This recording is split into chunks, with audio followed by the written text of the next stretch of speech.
Filipino courting and marriage. Good day everyone! So now we are going to tackle some Filipino culture and tradition, namely Filipino courting and marriage. But before we dive right into the lesson, first we have to know the topic outline. So as you can see, we have the introduction and some questions to answer by the following lesson later. Philippine courting and marriage customs and traditions have a rich history and cultural significance. These customs have evolved over time, influenced by various factors such as colonization, religious beliefs, and societal changes. Sa madaling salita, pinaniniwalaan na ang kasanayang ito ay mayroong napakalaking ambag sa pagpapaunlad ng kulturang Pilipino sa pamamagitan ng patuloy na pagsasagawa nito. Traditional courtship in the Philippines involve elaborate rituals and practices, including the involvement of family and friends, gift-giving, serenading, and demonstrating one's sincerity and dedication. Matatandaan na may mga iilang gawain o tradisyon sa panliligaw. Mayroong pagbibigay ng mga ari-arian sa pamilya ng babae upang masigurado ng mga magulang ang maayos na buhay ng kanilang anak sa mapapangasawa nito. Ganon din ang konteksto ng pagsisilbi sa mga gawaing bahay sa pamamahay ng babae upang mahingi ang kamay nito sa kanyang mga magulang. Iilan lamang ito sa mga kasanayang patuloy na pinagyayaman ng panahon. However, with modernization and influence of Western culture, this custom have become less prevalent. Today, Filipino courtship and marriage practices are a blend of traditional and contemporary elements, with couples often opting for non-traditional ceremonies and incorporating Western traditions like engagement rings and proposals. Despite this change, the importance of family involvement and parental blessings remains a significant aspect of Filipino weddings. Sa paglipas ng panahon, talagang di maiiwasang mapansin ang mga pagbabago. Nagkaroon na ng maraming kasanayan gaya ng pakikipagligawan sa text or social media. Laganap ito ngayon sa mga bagong henerasyon. Ganon din sa pagpapakasal. May mga karagdagang kasanayan gaya ng proposal na may kasamang pagsurpresa at pag-aalay ng pansamantalang singsing na nagpapatunay ng kasiguraduhan sa iyo ng lalaki. Ngunit sa kabila ng mga ito, mabuti pa ding napapanatili ang pagrespeto sa basbas ng mga magulang nang sa gayon ay maging maayos ang pagsasama ng magkabiyak sa patnubay at gabay ng kanilang mga magulang.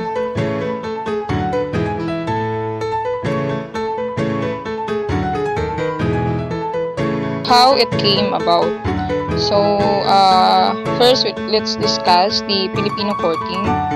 So, Filipino courting, also known as ligawan, is a traditional courtship practice in the Philippines. So,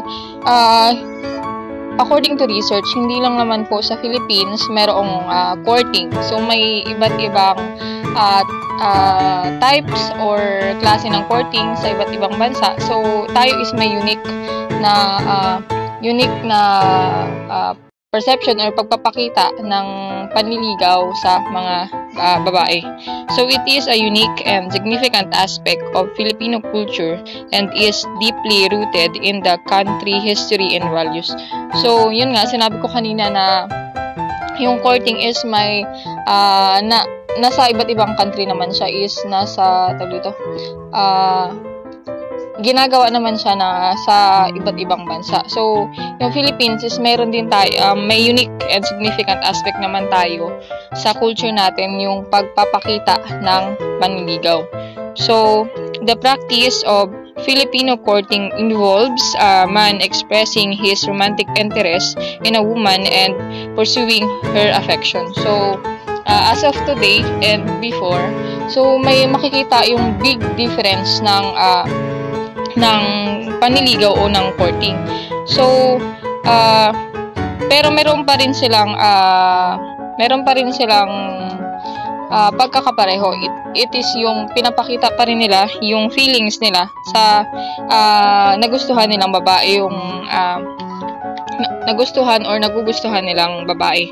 So it is a formal and respectful process that often involves the participation of woman's family. So yung tinutukoy dito is I know, or as I know is before. Kasi as of today, hindi ko sure if ganito pa rin yung ginagawa ng mga nanliligaw sa nililigawan nila, yung formal, pupunta sa bahay, tapos parang ipapaalam sa parents ng babae or mag-a-ask sa parents ng babae na pwede ba silang maligaw. Sa mga movies dati, ng Filipino movies dati, is makikita kung paano ginagawa yung panliligaw. So, pupunta yung lalaki sa bahay ng babae. It's either morning or evening. Then, aawitan yung babae, kakantahan, or dadala ng mga gifts. Yun is isa sa mga ginagawa ng mga manliligaw dati sa mga babae. So, sabi dito, the man would visit a woman's home, bring gifts, and engage in conversations with her and her family members. So, yun nga, dadalaw sila din, syempre kakausapin yung babae, at syempre yung pamilya din ng babae para ipakita din yung sincerity nila doon sa babae.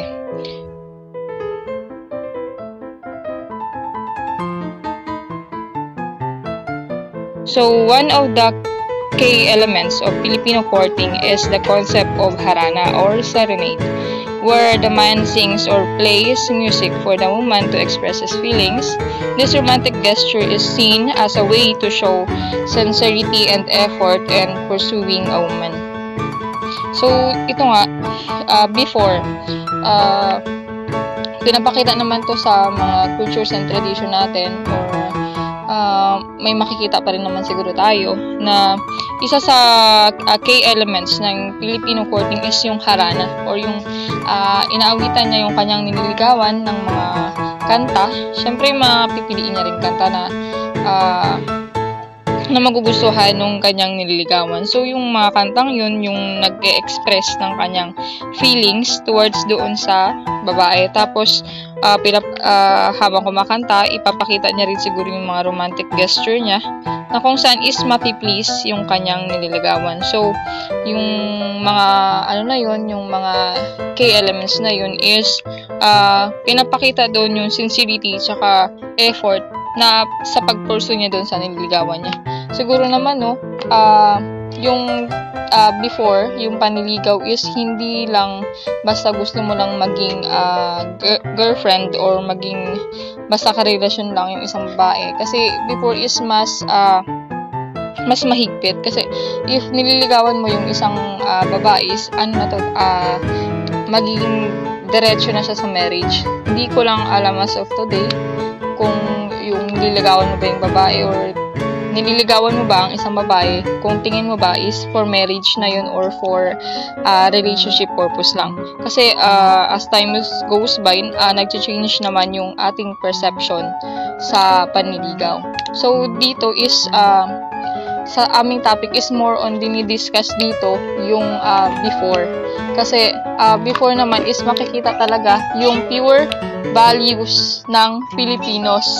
Then, now, let's talk about how Filipino marriage came about. So, paano po ba ito nagsimula? So, in our research, the history of Filipino marriage is a rich tapestry woven from various cultural influences, traditions, and religious practices. So, the Filipino marriage costumes have evolved over time, influenced by indigenous costumes, Spanish colonialism, American presence, Chinese traditions, and Islamic practices. So, over time, before, and a long time ago, may iba't ibang klase ng marriage. I think ang pinakauna dito is yung indigenous costumes, yung pinakauna pa lang. Yung kung saan meron tayong sariling practices. Then, over time, may iba't ibang country na yung naka-influence sa marriage ng Pilipinas. Na kung saan is, ito na po yung na-influence tayo, ito na rin po yung nakasanayan na marriage ng mga Pilipino ngayon. So, dito, let's talk about the pre-colonial times. A typical Filipino wedding lasted for 3 days and was officiated by a babaylan, tribal priest or priestess. The rituals include blessings, blood rituals, and the binding of hand to signify marriage. So, yun nga po, parang mas bloody, kumbaga. So, may mga films naman na napapanood naman po about dito sa Filipino traditional wedding, long time ago pa. So, ito yung ginagawa nila. So, naglalast ng 3 days yung wedding na to, na kung saan is hindi pa tayo nito nasasakop ng Spaniards. So, ang ating kumbaga pari kung tawagin is yung mga babaylan pa lang. So, yung mga babaylan na to, sila yung nagpo-perform ng mga rituals. So, dito nga yung blessings siguro sa mga gods and goddesses nila, or yung mas kilala sa tawag ng mga bathala. Yan yung mga diwata. Siguro yung doon, yung babaylan yung gumagawa ng paraan para maano yung blessings ng mga god and goddesses na yun. Then, blood, ito yung sabi kong bloody. Yung kasi, yung rituals is including yung blood. I think is dito yung isa sa film na napanood ko, Filipino film na napanood ko is hindi ko alam kung about ba yun sa marriage, pero about kasi ito sa friendship ng magkaibang tribes o tribo. Yung iinumin nila yung dugo ng isa't isa. Nagsisignify yon ng malalim na friendship or deal sa bawat tribes na yun. So, ganun din yung ginagawa ng groom and bride sa kanilang wedding rituals. Iinumin nila yung dugo ng isa't isa. So, yung isa siguro sa example ng napanood kong films is yung Amaya. Very, very sikat ba? Kasi, pinapakita doon yung talagang traditions ng Philippines long time ago. So, next is yung sa Spanish colonialism. So, nagbigay ito or nagbago ng mga rituals na to. Yung mga blood rituals is napalitan. So, Spanish colonialism brought changes to these rituals, introducing Catholicism and Christian weddings. The modern Filipino wedding is primarily influenced by Christians, both Catholic and Protestant, Hindu, Islam, Chinese, Spanish, and American models. So, yun na nga, sa dating rituals or dating nakagawian ng marriage is napalitan matapos tayong sakupin ng iba't ibang country, lalo na yung Spanish. Yun yung pinakamalaking or malalim na naidulot sa pagbabago ng marriage sa Pilipinas. Then, kasi dati, di ba, ganun yung nila, yung bloody, yung rituals, nung napalitan ng mas pina-formal, or mas pina-modern na type ng process or way ng marriage. So, dito, Filipino marriage traditions like pamamanhikan or parental marriage proposal, where the groom's family formally asks for the bride's hand and the exchange of wedding points, unity cord, veil, and rings are deeply rooted in Filipino culture. This ritual symbolizes unity, commitment, and the joining of two families. So, ito naman, so as of today, ginagawa pa rin naman ito yung pamamanhikan. So, kahit ako po is nakasaksi din ng klase ng pamamanhikan na ito. So, kahit sa mga films din naman is mapapanood natin. So, isa sa cousin ko is kinasal din naman. So, yung family po ng lalaki, ng asawa na ngayon, ng pinsan ko is pumunta sa bahay, may dala po silang mga gifts, and yun po, nag-usap-usap yung family, yung side ng lalaki and ng side ng babae, para doon po magkaroon sila ng agreement about doon sa marriage na yun. So, yung lalaki is hiningi po yung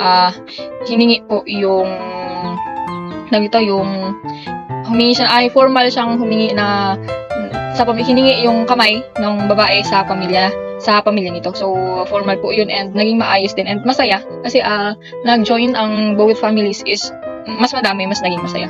So, the Filipino wedding ceremony involves various rituals like the lighting of candles, the cord ceremony, the veil ceremony, and the coin ceremony, all reflecting spiritual belief and family values. These ceremonies have evolved to accommodate modern preferences while preserving cultural roots. So, simula dati is dating rituals is napalitan ng ganitong rituals, yung paghahandaan yung kasal sa simbahan. So, as of today is hindi naman lahat ng kinakasal is nasa simbahan. So, mayroon din tayong kinakasal sa munisipyo.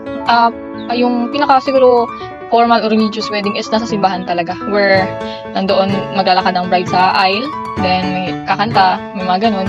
Then, maraming nabago sa yung pure Filipino traditions na marriage is nabago. Then, Filipino weddings also features elaborate receptions with traditional Filipino dishes like lechon, pansit, and desserts like ubi and bibingka. So, ito nga po, yung sa wedding is hindi na rin naman siguro nawawala yung mga handaan na to. So, ito yung mga pagkain nito is yung famous sa Philippines na mga kinakain sa wedding. So, hindi mawawala dyan yung lechon. Kasi siguro ito na yung isa sa pinaka-traditions ng Pilipino na ihanda pag may mga handaan. So, In essence, Filipino marriage customs are a blend of historical traditions, cultural practices, and religious influences that highlight the importance of family, community, and commitment. The evolution of Filipino marriage culture reflects the resilience and adaptability of nations deeply rooted in tradition yet open to modern influences. So dito nga, sinasabi na kasi over time, nagbabago naman din talaga lahat. So, yun nga talaga yung significance ng pagbabago is nagiging open tayo sa mga changes na yun, which is hindi naman natin siya nakikita in a bad side, which is in a good side naman natin nakikita. So, ginagawa din naman natin yun. Siguro ang maganda lang is hindi dapat natin walain yung mga traditions na yun na nakasanayan na ng mga Pilipino. So, hindi lang naman Spanish yung naka-influence sa atin ng wedding eh. Meron din naman Chinese kasi marami din naman ngayon Filipino and Chinese wedding naman. So, pag mga ganong family is yung iba, ginagawa pa naman din nila yung Filipino wedding traditions, then next is yung Chinese traditions din naman. Ganun din siguro, no? Yung mga influences na yun is hindi nawawala yung parang religious practices, di ba? Sa marriage. So, yun yung parang pinaka-important part sa bilang Pilipino. Kasi, di ba kung yung tayo lang yung walang annulment, na which is parang may batas na parang aalisin na din ata yung annulment na yun. Kasi 'di ba, yung parang sa annulment yun pa unique sa Pilipinas na yung parang mahirap maghiwalay yung mag-asawa. Kasi nga 'di ba, bind sila together. Tapos in a religious way. So, marami namang country na Christian country pero tayo yun lang yung may yung tayo lang yung walang divorce. I mean, wala tayong divorce. So, mahirap din talaga maghiwalay yung mga mag-asawa na nasa verge na ng problems ng paghihiwalay. So, yun nga, yun yung problema sa Pilipinas. Pero, yung sa ganung law is may advantage din naman kasi hindi sila basta-basta maghihiwalay and mas bibigyan nila ng gabay ang kanilang mahal. So, in conclusion, Filipino marriage and courting is very important na sa culture natin kasi nga sa mga types ng iba't ibang country ng mga marriage and courting, Philippines is merong unique kasi in my perception na Philippines is sa culture ng Philippines is may pinakamagandang type ng courting kasi sa atin parang makikita yung ugali ng lalaki, kung paano niya i-pursue yung babae. Kasi diba, yung courting natin is diretso na sa marriage. Yun yung sa traditions natin. Then sa marriage naman natin is ganun din. Kasi sa ibang bansa is very modern sila, no? Hindi katulad ng sa atin. So, kaya dapat pangalagaan natin yung mga traditions na yun. How their practices became unique and significant to society. Filipino courting is significant to society as it reflects the values of respect, patience, and commitment. It emphasizes the importance of building a strong foundation of friendship and trust before entering into romantic relationship. This practice promotes a deeper understanding and connection between individuals, fostering long-lasting relationships. So, sinabi doon kanina sa Filipino courting na yung pag-court is a way ng pag-build ng relationship sa isang tao. No, it provides an opportunity for individuals to socialize and interact with potential partners in a controlled and respectful manner to understand each other's personalities, lifestyle, and goals, helping them assess compatibility for a long-term relationship. So after ng Filipino court, civil marriage became significant to Philippine society as it provided an alternative to religious ceremonies, allowing couples of different faiths of those who preferred a secular ceremony to legally marry. This helped promote inclusivity and secularism in a country with diverse religious beliefs. So, after ng long process ng Filipino courtship o pagliligaw natin sa isang tao na gusto natin, umabot na tayo sa point ng Filipino marriage o ito yung pag-iisang dibdib sa taong gusto natin o mahal natin. So, sinasabi dito na marriage is traditionally associated with family formation and parenthood, which are crucial to the continuation and growth of society. Marriage is widely recognized as a significant life milestone, making the transition from singlehood to partnership and often celebrated within communities. So, dito sa Pilipinas, sinaselebrate natin to pag may kakasal para din to sa ating culture. How marriage and courting related to arts. But first, let me explain how courting related to arts. In relation to arts, Filipino courting has inspired various various forms of artistic expression, it has been depicted in traditional Filipino music, literature, and visual arts. Love songs or kundiman often portray the emotions and experiences associated with courting. Filipino writers have also explored the theme of courting in their novels, poems, and plays, capturing the nuances and cultural significance of the practice. So, as we all know po, the traditional courting, which is yung before, is hinaharana po ng mga lalaki ang kanilang nililigawan, and they sing a love song or yung tinatawag po nating kundiman para ipakita ang kanilang sinseridad at pagmamahal sa kanilang mga nililigawan. And they also explore the theme of courting in their novels, poems, and plays. Ito na po yung tinatawag nating liham before, which is doon po sila nagsusulat para i-express sa kanilang nararamdaman sa kanilang nililigawan. Kasi po, as we all know po, before, wala pa po yung mga social media or yung mga gadgets na unlike po ngayon, masyado na po tayong sa modern world na po tayo na yung courting po is by texting na lang, kahit hindi pa nagkikita, doon na lang naliligaw. Ganun po siya. Unlike po before is ginagamit po nila yung liham para po doon po nila ma-express ang kanilang pagmamahal or gustong sabihin sa kanilang mga nililigawan. And that's how courting related to arts po. Filipino marriage. In terms of its relations to arts, civil marriage has inspired various artistic expressions such as literature, visual arts, and music. Writers and poets often explored themes of love, commitment, and the institution of marriage in their works. Visual artists may depict scenes of civil weddings and paintings or sculptures capturing the emotions and rituals involved. Musicians may compose songs or pieces that celebrate the union of couples through civil marriage.